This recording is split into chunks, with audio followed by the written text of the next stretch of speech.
castle was not built as the main residence for the Wemyss family. The Wemyss family themselves, Clan Wemyss, they stayed at Wemyss Castle over in Fife. This was their country retreat, and it's a beautiful example of the transition between what was the defensive homes and what became more of a residential castle for families. As you can see, the windows are quite large here, so defence isn't the main object of this castle, but when you look round, it could have, if it needed it to have been very well defended.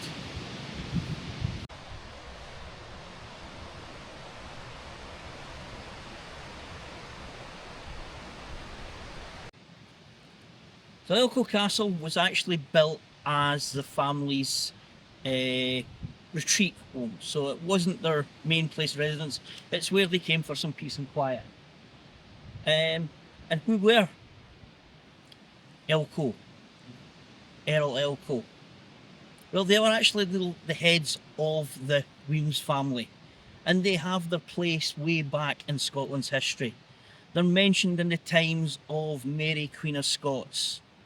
They were supporters of the Stuarts, largely all the way through their reign. And, of course, one would become one of the best known and most renowned Jacobites. So the castle itself only had one entrance, this door here. Although the castle itself was never ever intended to be used in a military way, as you can see, they were taking no chances. You have these massive gun loops here, here. Also the tower up there. Basically a hand gunner could be defending anybody trying to get in here. So anybody who's made it this far is still coming under fire from heavier guns, handguns. You know, for a castle that was never meant to be defended, it was. Straight in front of you, where these main two gun loops are, that would have been the main gate. So anybody who managed to breach the walls of the courtyard via the main gate will automatically come and under fire from people who were well defended inside the castle. What a killing ground.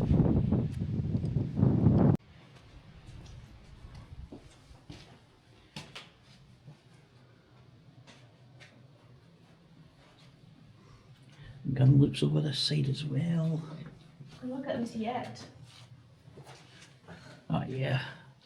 So not only have you got that huge big probably made it oak door, and then if you get through that you have then got a wrought iron gate behind that as well.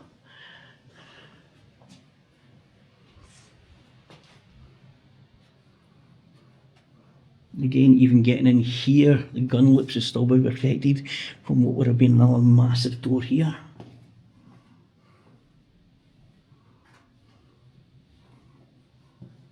And this walkway, yeah, they never ever intended this place to come under attack. Said no one ever. And here we are inside the kitchens. As you can see, we have the baking ovens. Here, massive chimney.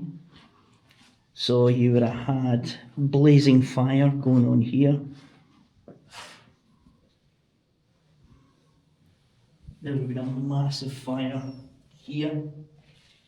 And over here you have where smaller pots and things would be kept, so they could actually heat up, for they didn't have to come under direct heat. They'd be sitting there simmering all day as this fire blazed away, probably with a spit or a huge cooking pot on it, but they were able to actually heat in these areas here as well. You see, you probably get bread oven here. And this was your larder where they stored the meat. Yeah. Through into your ladder, which was once again very defensible for a place that they never intended to use for defence. You have massive gun loops. Somebody was preparing for trouble.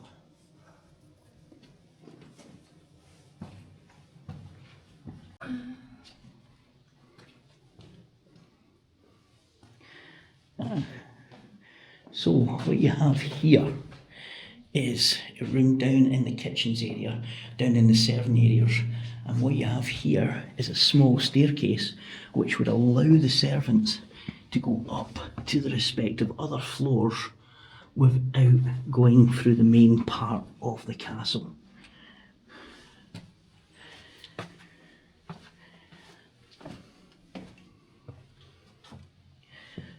Again, another large larder area.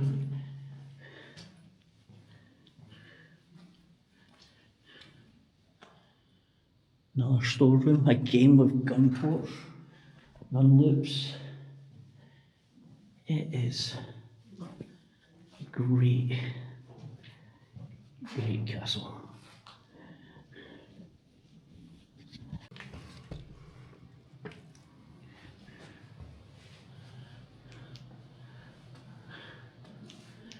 You have a main staircase here. Nice vaulting ceiling there.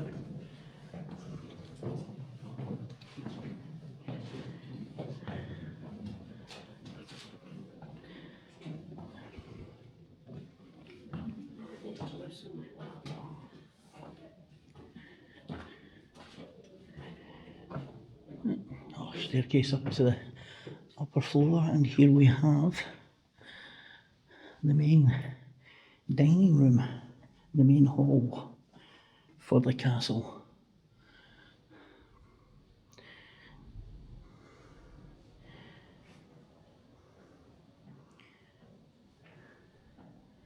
Like you've seen in so many of the other castles, that would have all been decorated back in its original day.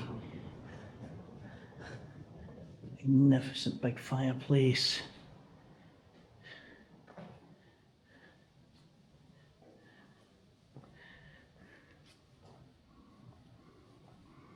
The stairs that we showed downstairs where I came up here so the servants could actually come in to the main part of the castle without using the main entrances.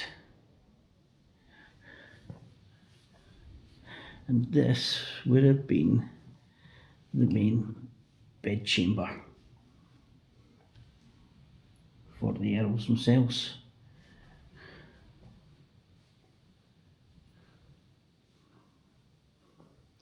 Nice big fireplace, lots of glass, lots of window. Oh, and up in the corner there, we've got some photographs of that, but you can see some of the original decorated plasterwork. Closet.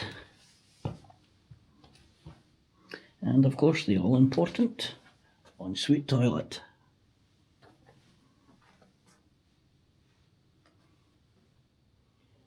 You can see right up into the tower here. You can see where the next floor where it came out.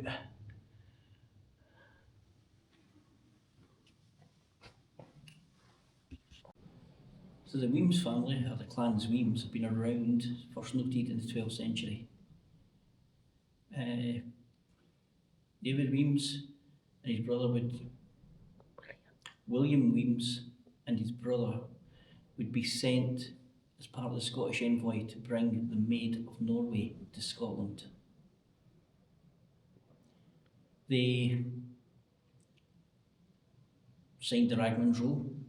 They pledged allegiance to Edward I of England, but would soon change sides and follow Bruce in his successful campaign of freeing Scotland.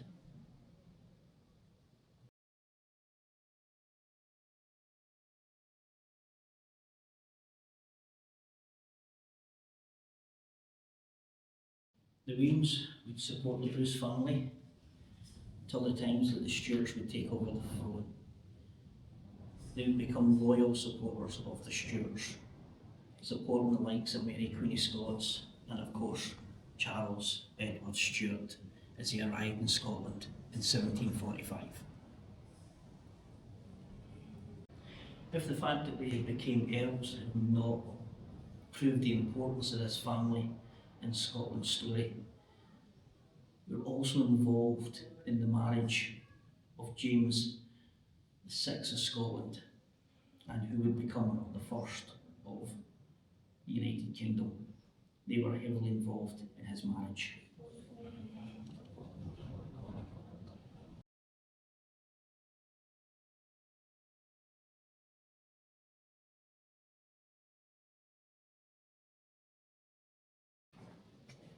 Probably the wine cellar, same as where they stored the books. You want easy access to your alcohol here. Yeah, we've no idea what this room was. It is just off the Great Hall. So, could be a cellar of some kind for alcohol, but depends on how cool this room would have been back in the day. But certainly it's quite a step down as you come into the room. But again, you can see the vaulted ceiling. It was very much used in the architectural building of the time for strength.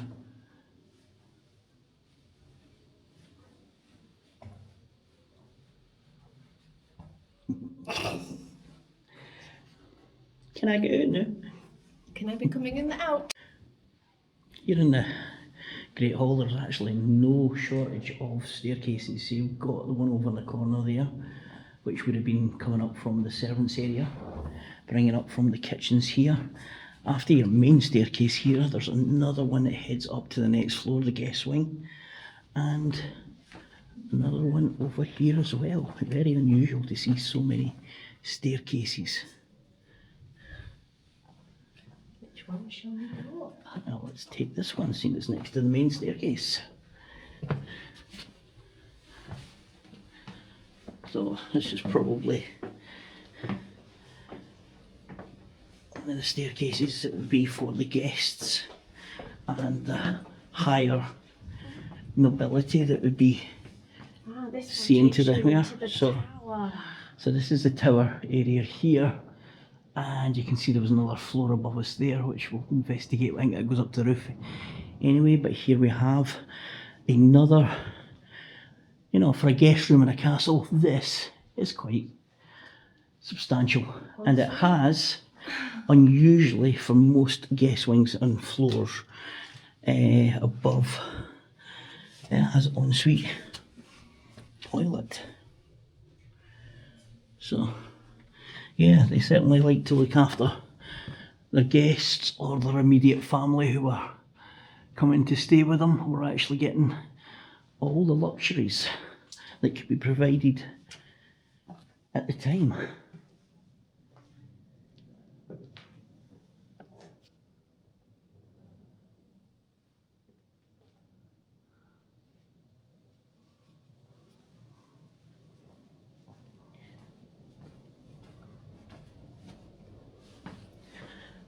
Wow, oh, okay. So, up here, extending out, is another. This is the family rooms.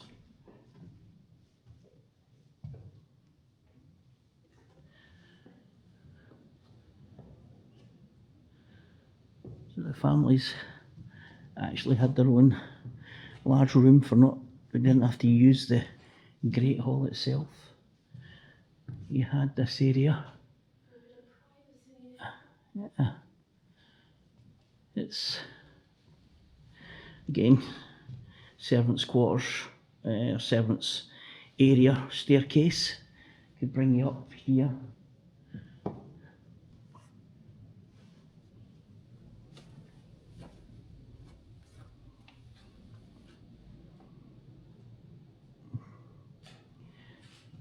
They call this castle Perthshire's hidden gem, and you cannot argue with that.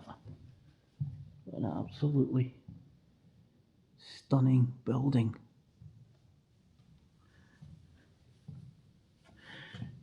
It's the first time I've seen a hall with an ensuite in the middle of it. It's like they had their luxuries. They knew what was important in life, and Yeah, all mod cons at the time.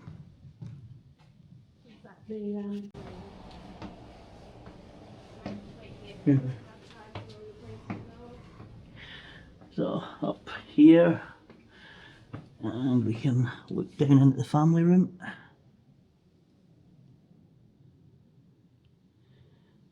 Nice. And where does this staircase go? So this is the family room, so the other one must have been looking down into the main hall.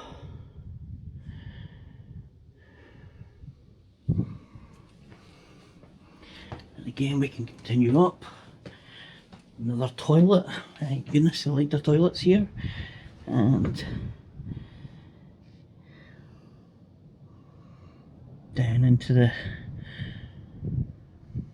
guest bedroom, that first floor guest bedroom we were in. And then from here we can step out onto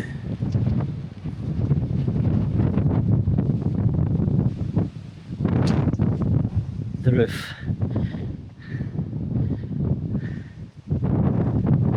Into the orchard.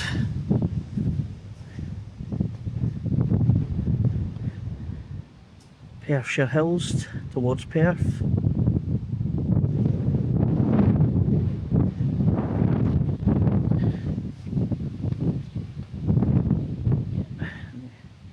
Excellent view of the Perthshire Hills all the way around on the river up towards Dundee.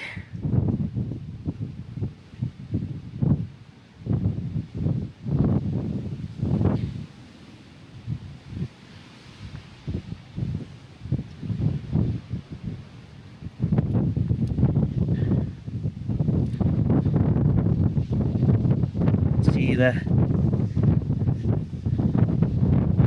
exterior of the castle itself.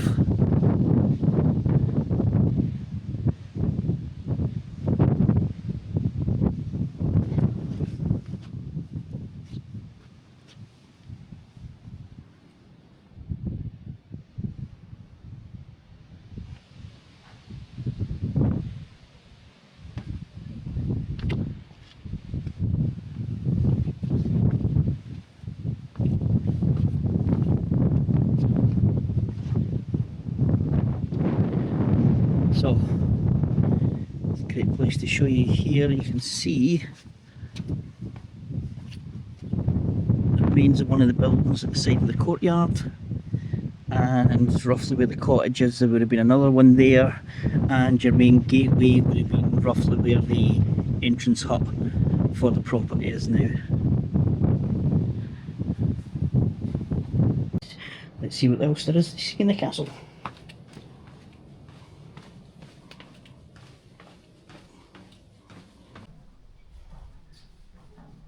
David Wemyss, 6th Lord Elcho, became one of the best known figures in the Jacobite uprising of 1745. He, like many of the other lords round about this area, like Lord George Murray, would join the Prince probably at nearby Perth when the Prince stopped after taking the town. He would be with the Prince until the end. From here, he would take part in the Battle of Prestonpans. He'd take part in the invasion of England and make his way all the way down to Derby, where it was decided that the Jacobite army would return back to Scotland. January 1746, he would find himself at Falkirk and fighting in the Battle of Falkirk Moor. By the April of 1746, he'd be up at near Inverness with the Prince, and there he'd be on the field as part of the Prince's lifeguard at the Battle of Culloden.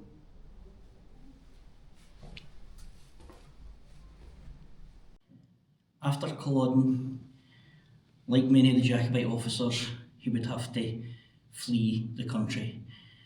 Two French ships, the La Marche and the Bel Air, had managed to fight their way through the British Royal Navy and actually reached Scotland to pick up Jacobite officers and those of the remaining French regiments that managed to escape. He would make his way over to France, and he would actually then join the Irish Pickets, part of the French army, and as part of Fitzgerald's regiment.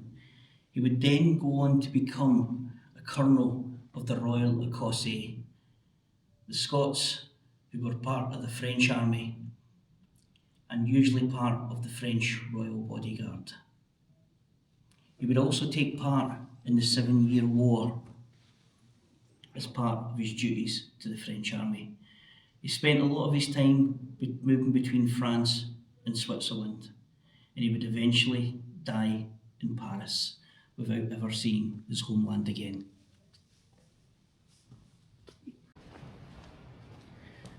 Second stairway off the main hall. Let's see where this one goes.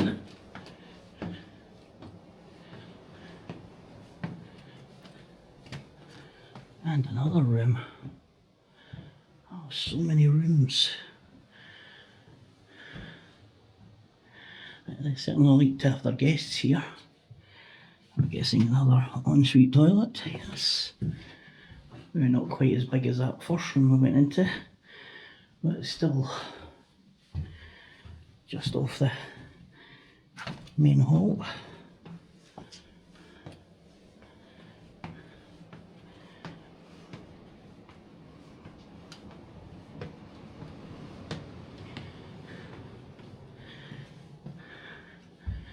And another room, just like the one downstairs, again fireplace, ensuite, toilet. You can see some of the plastering still on the wall here.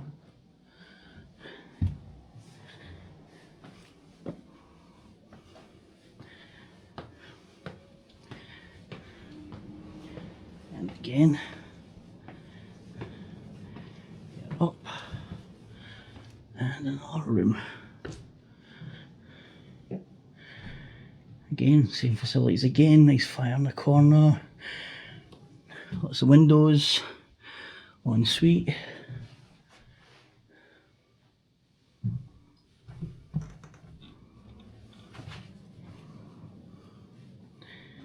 Doorway which would have been out onto another floor above the family room.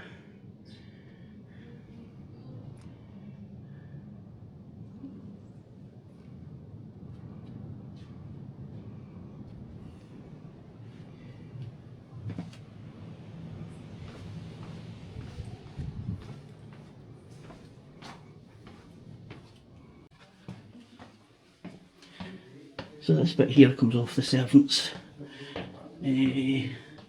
staircase. So as you can see, we don't have the rooms coming off that we did, but this takes you up to another entrance up into the family room.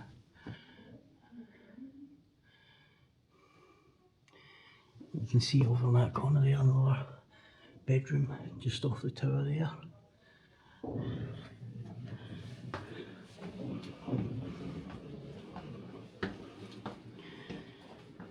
I don't think I've seen a castle of this size. There's so many guest bedrooms and family bedrooms.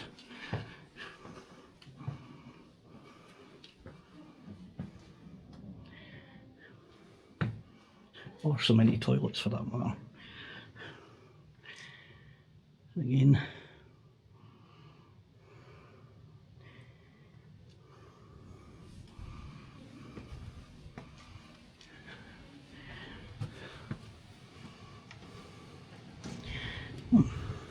okay, so we can actually move between this section of the castle over here, a small walkway which has been outside into another spacious room in the top here. Well, the fact that it's just off the serving staircase, probably some sort of serving quarters.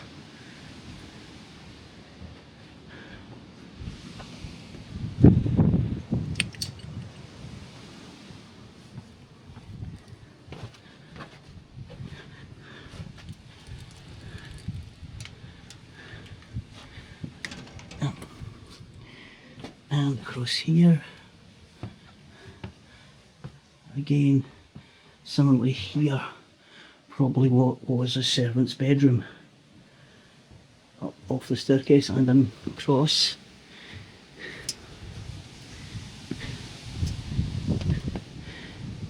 To the servant's toilet. Oh, there you go.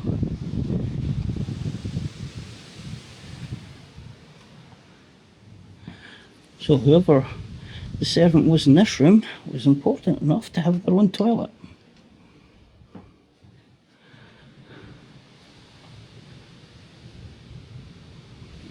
Here. Yeah, absolutely fascinating. Again, this is all running off the servants' rooms downstairs, the kitchens and such like. So they needn't be seen by the lords, or they could keep out the way of the lords while using this part of the tower here.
On yonder hill there stood a ducat.